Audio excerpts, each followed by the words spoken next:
അപ്പോൾ ആര്യ, നമ്മൾ സൂചിപ്പിച്ചതുപോലെ തന്നെ കലോത്സവ നഗരിയിൽ അവിടെ കഥാപ്രസംഗത്തിന്റെ അരങ്ങുണരാൻ പോവുകയാണ്.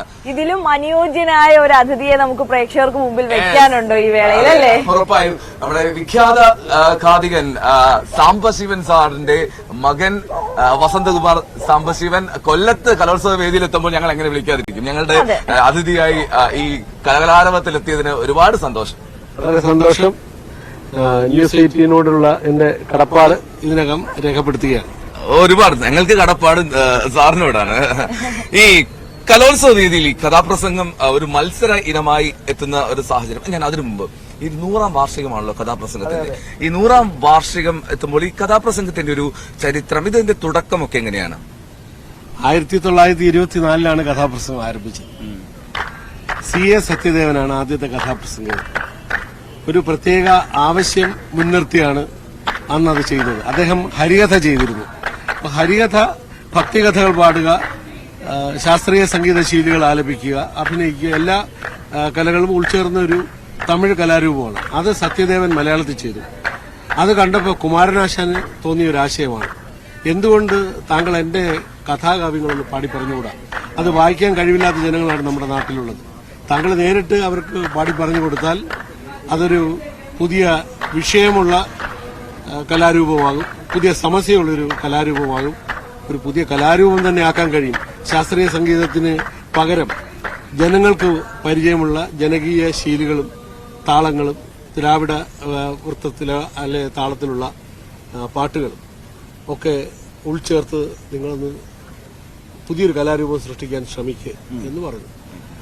അപ്പോൾ ആശാൻ അത് പറഞ്ഞതുകൊണ്ട് ചരിത്രപുരുഷൻ പറയുമ്പോൾ മറ്റൊരു ചരിത്രപുരുഷൻ അത് കേട്ടു നിൽക്കുന്നു. അദ്ദേഹം അത് ഏറ്റെടുത്തു. പക്ഷെ ആശാൻ വളരെ യാദൃച്ഛികമായി ഇത് യാഥാർത്ഥ്യമാകുന്നതിന് മുമ്പ് പല്ലനെ വെച്ചുള്ള ബോട്ട് അപകടത്തിൽ മരിച്ചു. ഇദ്ദേഹത്തിന് ഇതൊരു വലിയ ശോകത്തിന് കാരണമായി. ചരിത്രരേഖകളിൽ പറയുന്ന സത്യദേവൻ ആശാന്റെ മൃതശരീരത്തിന് അടുത്ത് ചെന്നിരുന്ന് കൊച്ചുകുട്ടിയെപ്പോലെ വാവിട്ട് നിലവിളിച്ചു. പക്ഷെ അവിടെ വെച്ചൊരു പ്രതിജ്ഞ എടുത്തു, അങ്ങയ്ക്ക് നൽകിയ വാക്ക് ഞാൻ പാലിക്കും. അങ്ങനെയാണ് ഒരു 2-3 മാസത്തിന് ശേഷം 1924 ഇടവ മാസം, ഇപ്പോഴും കൃത്യമായ ഡേറ്റ് രേഖകളില്ല, ആദ്യത്തെ കഥാപ്രസംഗം അവതരിപ്പിക്കുന്നത്. അത് ആശാന്റെ ചണ്ടാലവക്ഷി എന്ന ഖണ്ഡകാവ്യത്തെ ഉപജീവിച്ചുകൊണ്ടുള്ള കഥാപ്രസംഗമായി. ഓക്കെ, അപ്പൊ അതാണ് ഈ കഥാപ്രസംഗത്തിന്റെ ഒരു ആരംഭത്തിൽ തുടക്കമിട്ടത് അല്ലെ? പിന്നീട് അതൊരു ഇത്രമാത്രം ഈ ജനങ്ങളുടെ ഹൃദയങ്ങളിലേക്ക് ഒരു ജനകീയ കലാരൂപമായി മാറുമെന്നുള്ള ഒരു തോന്നലുണ്ടായിരുന്നോ എന്നുള്ളതാണ്. ഇത് തീർച്ചയായും ആദ്യത്തെ വേദിയിൽ തന്നെ അത് പറയാതെ പറഞ്ഞ് സംഭവിച്ച ഒരു കാര്യമാണ്. സത്യദേവൻ ഈ കഥാകാവ്യം പാടി പറഞ്ഞപ്പോൾ അന്നുവരെ കലയെന്ത്, സാഹിത്യമെന്ത് എന്നൊന്നും അറിയാത്ത പാവപ്പെട്ട ജനങ്ങളാണ് വടക്കമ്പുറം എന്ന സ്ഥലത്ത്, ചേന്നമംഗലത്തിനടുത്ത്, അവിടെ തിങ്ങിക്കൂടിയത്. അവർക്കിതൊരു അത്യപൂർവമായ അനുഭവം. ആ അനുഭവം അവരിങ്ങനെ ഹൃദയത്തിൽ ആവാഹിക്കുകയായിരുന്നു. സത്യത്തിൽ അവർക്ക് ഒരു കലാപരിപാടി തീർന്നാൽ കൈയടിക്കണോ എന്നുപോലും അറിയില്ല. എന്താണത് അതിന് പ്രകടിപ്പിച്ച് തങ്ങളുടെ സന്തോഷം പ്രകടിപ്പിക്കേണ്ടത് എന്നുപോലും അറിയാത്ത ജനങ്ങളാണ്. കാരണം പലവിധ വിഷയങ്ങൾ അന്ന് സാമൂഹ്യമായി കുഴപ്പങ്ങളായി, കരിനിയമങ്ങളായി ഇവിടെയുണ്ട്. വഴി നടന്നുകൂടാ, ആരാധന പാടില്ല, ഇങ്ങനെയൊക്കെയുള്ള എല്ലാ കെടുതികളും അനുഭവിക്കുന്ന ആ ജനങ്ങൾ, അവർക്ക് ഇങ്ങനൊരു സൗഭാഗ്യം കിട്ടിയപ്പോൾ അവരിങ്ങനെ അന്തം വിട്ടിരിക്കുകയാണ്. സത്യദേവൻ എന്ത് ചെയ്യണം, എന്ത് കൊടുക്കണം എന്നൊന്നും അറിയില്ല. മനോഹരമായൊരു കഥ, ഒരു പ്രണയകഥ, അത്യപൂർവമായൊരു പ്രണയകഥ, ചണ്ടാലവക്ഷി, അസാധാരണമായൊരു പ്രണയകഥ, അത് അവർക്ക് ഉള്ളിൽ തട്ടുന്ന വിധത്തിൽ മുഖാമുഖം നിന്ന് അവതരിപ്പിക്കുക, സചേതസ്സായ ഒരു കലാകാരൻ നിന്ന് പറയുക. അപ്പോൾ അവര് അന്ന് ചെയ്തത്, അവരെല്ലാം ദരിദ്രരായിരുന്നു. കയ്യിലൊക്കെ വെള്ളിയാഭരണങ്ങളും ഈ ഉള്ളിത്തൊലി പോലുള്ള ചെറിയ മോതിരങ്ങളും ഒക്കെ ഇട്ടുകൊണ്ടിരിക്കുകയാണ്. അപ്പോൾ അവര് പരിപാടി തീർന്നപ്പോൾ ചെന്ന് അദ്ദേഹത്തിന്റെ കാൽക്കൽ ഇതുകൊണ്ട് വെച്ചു. അദ്ദേഹം വികാരഭരിതനായി. അദ്ദേഹം ഇതെല്ലാം കൂടുതൽ ദൈന്യതയുള്ള ആളുകളെന്ന് തോന്നിയവർക്കെല്ലാം തിരിച്ചു കൊടുത്തു. അപ്പൊ ഇത് മഹത്തായൊരു തുടക്കമാണ്. ഇതൊരു വലിയ ആശയമല്ലേ? പ്രതിഫലേച്ഛയില്ലാതെ തന്ന പ്രതിഫലം ആര് തന്നുവോ അതിൽ കൂടുതൽ അർഹതയുള്ള ആൾക്ക് തിരിച്ചു കൊടുക്കുക. അങ്ങനെയാണ് കഥാപ്രസംഗത്തിന്റെ തുടക്കം. അപ്പം എന്താണെങ്കിലും ഈ അതിന്റെ തുടക്കം അത് ഈ പറഞ്ഞു. ഞാൻ ഇപ്പോൾ വേറൊരു സംശയമുള്ളത്, ഈ കഥാപ്രസംഗത്തിന് ഇപ്പോഴും ഒരു ഈ അപ്ഡേഷൻ സംഭവിക്കുന്നുണ്ടോ എന്നുള്ളതാണ്. അതായത് ഈ ടെക്നോളജിക്കലൊക്കെ മ്യൂസിക് ഒരുപാട് അപ്ഡേറ്റഡ് ആയി, അതിന്റെ രീതികളൊക്കെ മാറി. പക്ഷെ കഥാപ്രസംഗം ഇപ്പോഴും ആ ഒരു രീതിയിൽ തന്നെ തുടരുന്ന ഒരു സാഹചര്യമില്ലേ? ഈ അപ്ഡേഷൻ കൃത്യമായിട്ട് നടക്കുന്നുണ്ട്. വളരെ സ്റ്റാർക്കായിട്ടുള്ള ഡിഫറൻസ് വന്നു കഴിഞ്ഞാൽ ആളുകൾ അത് അംഗീകരിക്കില്ല എന്നുള്ള ഒരു അനുഭവ പാഠമാണ്. അതുകൊണ്ട് വളരെ സ്ലോ ആയിട്ടാണ് എല്ലാം കൊണ്ടുവരുന്നത്. സത്യത്തിൽ ഈ ആധുനിക സംഗീത ഉപകരണങ്ങൾ രംഗത്ത് കൊണ്ടുവരുന്ന എന്റെ പിതാവാണ്. ആദ്യം മൃദംഗവും ഹാർമോണിയവും മാത്രമായിരുന്നു, ശ്രുതിപ്പെട്ടിയും മാത്രമായിരുന്നു. അപ്പോൾ ഒരു ശ്രുതിയിൽ അവിടെ നിന്ന് റിഹേഴ്സലൊന്നുമില്ലാതെ വളരെ എക്സ്റ്റംപോറായിട്ടാണ് അന്നത്തെ കാഥികർ ചെയ്തിരുന്നത്. അവരുടെ ശ്രുതി എന്താണെന്ന് പറഞ്ഞു കൊടുക്കും, അതല്ലെങ്കിൽ ഇവിടുന്ന് മൂളി കേൾക്കുന്ന ശ്രുതിയിൽ ഇദ്ദേഹം പാടും. ഇങ്ങനെയൊക്കെയാണ്. അവിടെ നിന്ന് മാറിയിട്ട് ഹാർമോണിയം, തബല, ഗിറ്റാർ ഇതൊക്കെ അച്ഛൻ ആദ്യം കൊണ്ടുവരികയാണ്. ഇങ്ങനെയുള്ള ആധുനിക ഉപകരണങ്ങൾ കൊണ്ടുവരുന്നു. അപ്പോൾ ഈ പറഞ്ഞതുപോലുള്ള അപ്ഡേഷൻ അന്നേ നടന്നുകൊണ്ടിരിക്കുകയാണ്. ഇപ്പോൾ കീബോർഡ് നന്നായിട്ട് ഉപയോഗിക്കുന്നുണ്ട്. കീബോർഡ് മതി. എന്നിരുന്നാലും ഞാനൊക്കെ ആണെങ്കിൽ 5 ഇൻസ്ട്രുമെന്റ്സ് ആണ് വെക്കുന്നത്. അതിന്റെ ഒരു നിറവ്, കാരണം ഈ മുഖാമുഖം നിൽക്കുമ്പോൾ അതിന്റെ ഒരു ഫ്ലേവർ ശരിയായിട്ട് ജനങ്ങൾക്ക് കിട്ടണമെന്നുണ്ടെങ്കിൽ ഈ നിറവ് വേണം, അല്ലെങ്കിൽ ഒരു ശൂന്യത പോലെയാണ്. കാതിനാണല്ലോ ഇത് അമൃതം പെയ്യുന്നത്. ആ കാതിൽ അമൃതം പെയ്ത് ആ ശൂന്യത നികത്തണം. ഇപ്പൊ ഞങ്ങളത് ചെയ്യുന്നുണ്ട്. പിന്നെ ഈ പറഞ്ഞതുപോലെ മറ്റ് കലകളിൽ സംഭവിക്കുന്നത് പോലുള്ള പിന്നെ സാങ്കേതിക വിദ്യ നമുക്ക് ആവശ്യമില്ല. കാരണം ഞങ്ങള് സാങ്കേതിക വിദ്യക്ക് പകരം ഞങ്ങൾ വചനമാണ്, വാങ്മയ ചിത്രങ്ങളാണ്, ഇമേജറീസ് ആണ്. ഇമേജറീസ് വിടർത്തുവാൻ വേണ്ടി അതിനനുസരിച്ചുള്ള ഭാഷയും സങ്കേതങ്ങളും ഒക്കെയാണ് ഉപയോഗിക്കുന്നത്. ഇപ്പോൾ ഈ കഥാപ്രസംഗത്തിലേക്ക് വരുമ്പോൾ ഇതിന്റെ ഒരു അവതരണ ശൈലി എന്ന് പറയുന്നത് നേരത്തെ സൂചിപ്പിച്ചതുപോലെ തന്നെ ഒരേ പാറ്റേൺ ആണ്. പക്ഷെ ഇപ്പൊ പുതിയ കാലഘട്ടത്തിലേക്ക് വരുമ്പോൾ കുട്ടികൾ മാറുന്നു. അവരുടെ അവതരണ ശൈലിയിലൊക്കെ സാറ് കാണുന്ന ഒരു മാറ്റം എന്താണ്? അത് നല്ല മാറ്റമാണെങ്കിലും മോശം മാറ്റമാണെങ്കിലും പല വേദികളിൽ വിധികർത്താവായി പോകുന്ന വ്യക്തിയാണ് താങ്കൾ. അപ്പം താങ്കൾ മനസ്സിലാക്കുന്ന ഒരു മാറ്റം, അല്ലെങ്കിൽ തിരുത്തപ്പെടേണ്ടത് എന്ന് തോന്നുന്ന, അല്ലെങ്കിൽ അപ്രിഷിയേറ്റ് ചെയ്യേണ്ടത് എന്ന് തോന്നുന്ന ഒരു കാര്യം, മാറ്റം അതെന്താണ്? ഇത് 2 തരമാണ്. ഞാൻ ചെയ്യുന്ന കഥാപ്രസംഗം അല്ല കുട്ടികൾ ചെയ്യുന്ന കഥാപ്രസംഗം. അത് ഷോർട്ട് ഡ്യൂറേഷനാണ്. അതിങ്ങനെ കൃത്യമായിട്ട് ഹൃദിസ്ഥമാക്കി പെറുക്കി വെച്ച വാക്കുകൾ, തയ്യാറാക്കി വെച്ചിരിക്കുന്ന പാട്ടുകൾ സമയപരിധിക്കുള്ളിൽ അവതരിപ്പിക്കുന്നതാണ് ആ രീതി. അതിന് അതിൻ്റെതായ ഒരു ഭംഗിയുണ്ട്.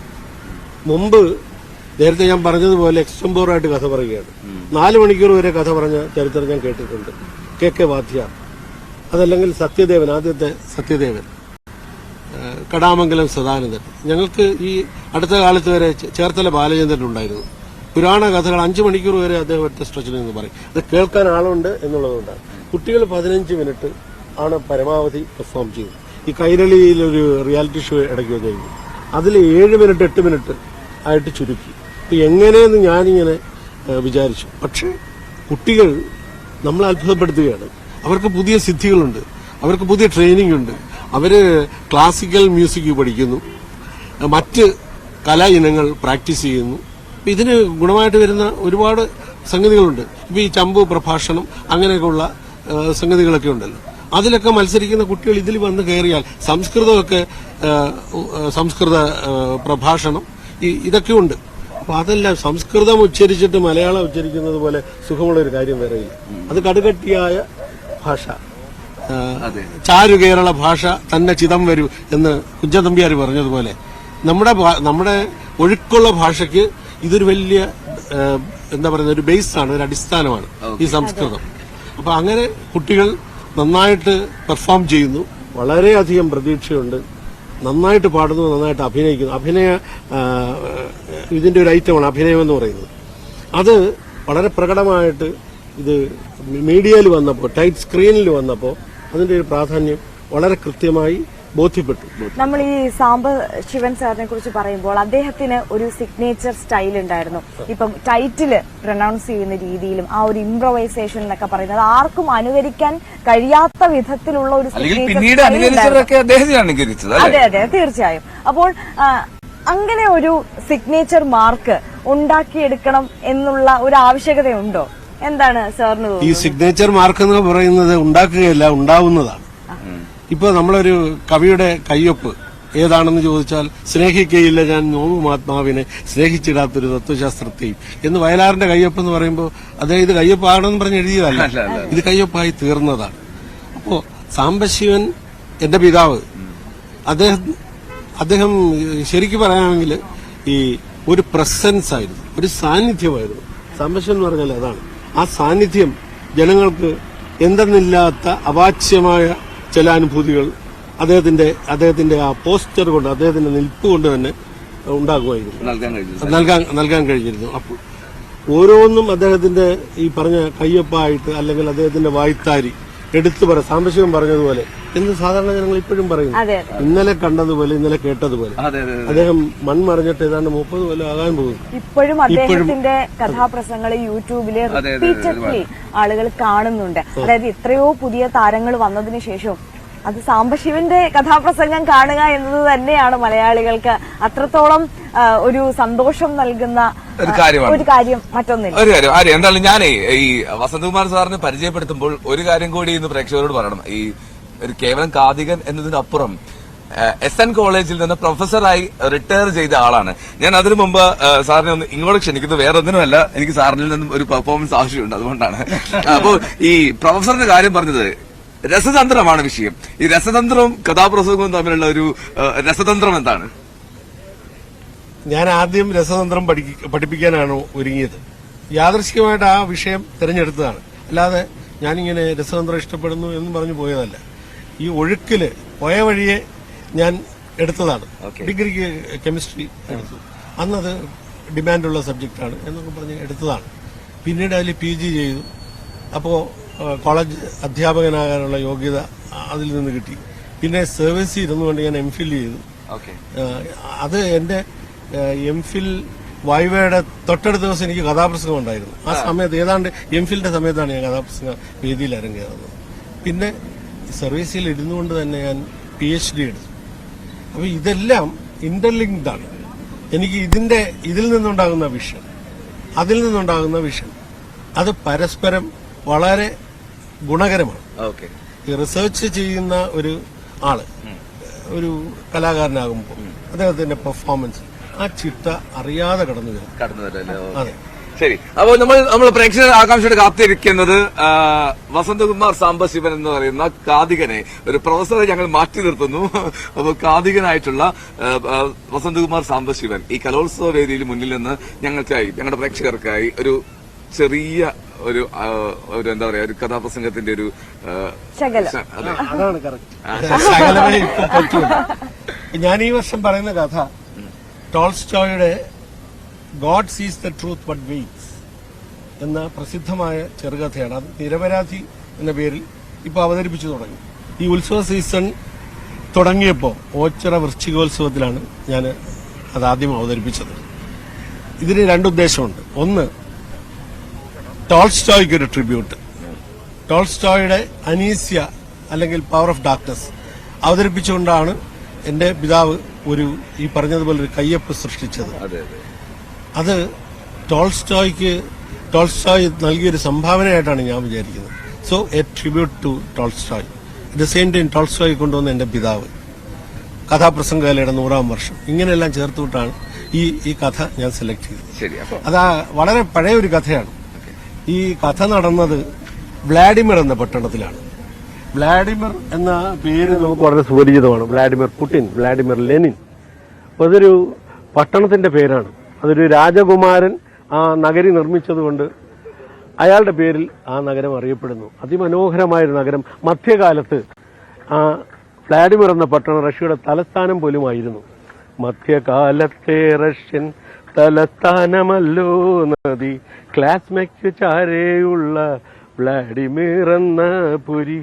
മധ്യകാലത്തെ റഷ്യൻ തലസ്ഥാനമല്ലോ നദി, ക്ലാസ്മേറ്റ് ചാരെയുള്ള വ്ളാഡിമിർ എന്ന പുരി. ഉദയസൂര്യന്റെ കിരണങ്ങൾ അവിടെ പതിക്കുന്ന നേരം പ്രഭാതം പൊട്ടിവിടരുകയാണ്. അവിടെ ഇപ്പോ നല്ല തണുപ്പുണ്ട്. കാലങ്ങൾ ഇങ്ങനെ മാറി മാറി വരുമല്ലോ, കാലചക്രം തിരിഞ്ഞ് ഇങ്ങനെ വരും. സന്തുഷ്ടി പകരുന്ന വസന്തകാലവും വർഷകാലവും ഒക്കെ നമുക്ക് അനുഭവമാണ്. കഠോരമായ ഗ്രീഷ്മവും നമുക്ക് അനുഭവമാണ്. അതിശീത ദന്തുരമായ ഹേമന്തവും ശിശിരവും ഒക്കെ പരിചയമാണ്. 3 തണുപ്പ് കാലങ്ങളുണ്ട്: ശരൽ, ശിശിര, ഹേമന്തങ്ങൾ. ശരത്കാലം സുന്ദരമായ കാലമാണ്. അപ്പോൾ അങ്ങനെ കാലങ്ങൾ മാറി മാറി വരുന്നു. ഇവിടെ പക്ഷേ ഇപ്പോൾ ശിശിരമാണ്. ശിശിരത്തിൻ ശീതമേറ്റ ശാഖികൾ പൊഴിക്കുന്നു, പാടിയോരിലകൾ നീലം മൂടിപ്പുതപ്പേകുന്നു. ശിശിരത്തിൻ ശീതമേറ്റ ശാഖികൾ പൊഴിക്കുന്ന, പാടിയോരിലകൾ നീലം മൂടിപ്പുതപ്പേകുന്നു. മധ്യകാലത്തെ റഷ്യൻ തലസ്ഥാനമല്ലോ നദി, ക്ലാസ്മയ്ക്കു ചാരേയുള്ള വ്ളാഡിമിർ എന്ന പുരി. അവിടെ വ്ളാഡിമിർ പട്ടണം ഉണരുന്നു, ഇവാനും ഉണർന്നു. ഇവാൻ ഒരു വണിക്കാണ്, നമ്മുടെ കഥാനായകനാണ് ഇവാൻ. ഇവാൻ വണിക്ക് എന്ന് പറഞ്ഞാൽ കച്ചവടക്കാരൻ. കച്ചവടക്കാരന് എന്നൊക്കെ പറയുമ്പോൾ ആ പേരിനൊരു മതിപ്പ് വരാം. അതുകൊണ്ടാണ് ഞാൻ പറഞ്ഞത് വണിക്ക്. അതിനൊരു ഒരു ഗ്ലോറി വരണം എന്നുള്ള വിചാരത്തിൽ. പക്ഷെ അത്ര മോശമായ തൊഴിലല്ലല്ലോ. എല്ലാ തൊഴിലും അതിൻ്റെതായ മാന്യതയുണ്ട്. ഇദ്ദേഹത്തിന്റെ ഏറ്റവും വലിയ പ്രത്യേകത, ഇദ്ദേഹം വണിക്കാണെങ്കിലും അദ്ദേഹത്തിന് ഒരു കലാഹൃദയമുണ്ട്. അദ്ദേഹത്തിന് പാട്ട് പാടാൻ ഇഷ്ടമാണ്, തമാശ പറയാൻ ഇഷ്ടമാണ്. ഒരു ഗിറ്റാറുണ്ട്, അത് വായിക്കാറുണ്ട്.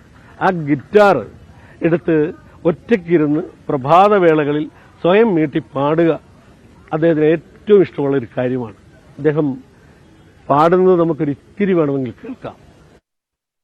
ഒരു നാളും നോക്കാതെ നീക്കി വെച്ച പ്രണയത്തിൻ പുസ്തകം നീ തുറക്കും, പ്രണയത്തിൻ പുസ്തകം നീ തുറക്കും. അതിലന്നു നീ എന്റെ പേരു കാണും, അതിലെന്റെ ജീവന്റെ നേരു കാണും, അതിലെന്റെ ജീവന്റെ നേരു കാണും. മഞ്ഞു പൊഴിഞ്ഞല്ലോ മാമരം ശിശിരത്തിൻ മഞ്ഞയിലകൾ പൊഴിച്ചുവല്ലോ, മഞ്ഞയിലകൾ പൊഴിച്ചുവല്ലോ. ഇങ്ങനെയാണ് കഥ തുടങ്ങുന്നത്. അതിന്റെ ഒരു ഭാഗമാണ് ഇപ്പോൾ ഇങ്ങനെ അവതരിപ്പിച്ചത്. ഇത് ആളുകൾ ഫോളോ ചെയ്ത് വരും നമ്മളെ കേൾക്കുമ്പോൾ.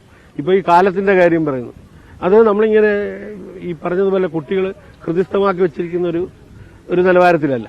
ഇപ്പൊ കാലത്തിന്റെ കാര്യം പറയുമ്പോൾ അവിടെ വേണമെങ്കിൽ ഞാനൊരു പദ്യം വേണേ കോട്ട് ചെയ്താണ് പോകുന്നത്. അത് ആശാന്റെയൊക്കെ പദ്യങ്ങളാണ് എടുക്കുന്നത്. അപ്പൊ ഒരു കാഥികൻ വളരെ ബേസിക്കായിട്ട് വളരെയധികം വായനയും ഭാഷാപരിചയവും, ഇതൊരു കാവ്യങ്ങൾ പാടി പറയുന്ന പ്രസ്ഥാനമായിട്ട് തുടങ്ങിയതുകൊണ്ട് മറ്റ് രംഗങ്ങളിലേക്ക് അത് ചേക്കേറിയിട്ടുണ്ടെങ്കിലും ആ കവിതയുടെ ആ പ്രാധാന്യം കഥാപ്രസംഗത്തിൽ കുറഞ്ഞിട്ടില്ല. എന്തായാലും ഒരുപാട് സന്തോഷം വസന്തകുമാർ സാർ, ഈ രാവിലെ തന്നെ നമ്മുടെ കഥാപ്രസംഗത്തിന്റെ ഒരു തുടക്കത്തെ പറ്റി, താങ്കളുടെ അനുഭവങ്ങളെ പറ്റി, ഇതിൽ വന്ന മാറ്റങ്ങളെ പറ്റിയൊക്കെ പറഞ്ഞതിന് നല്ലൊരു ചെറിയ സമയമേ തരാൻ കഴിഞ്ഞുള്ളൂ എന്നത് സദയം ക്ഷമിക്കുക കേട്ടോ. അപ്പോൾ ഈ ഇന്നത്തെ കലോത്സവ വേദിയിൽ നല്ലൊരു പെർഫോമൻസ് നമുക്ക് പ്രതീക്ഷിക്കാം അല്ലെ? നല്ല നിലവാരമുള്ള പെർഫോമൻസ്. തീർച്ചയായും. ഞാൻ പറഞ്ഞല്ലോ, കുട്ടികളെ എത്രമാത്രം ക്ലേശിച്ചാണ് ട്രെയിൻ ചെയ്യപ്പെടുന്നത്, ക്ലേശമെടുത്താണ് ട്രെയിൻ ചെയ്യുന്നത് അവരെ.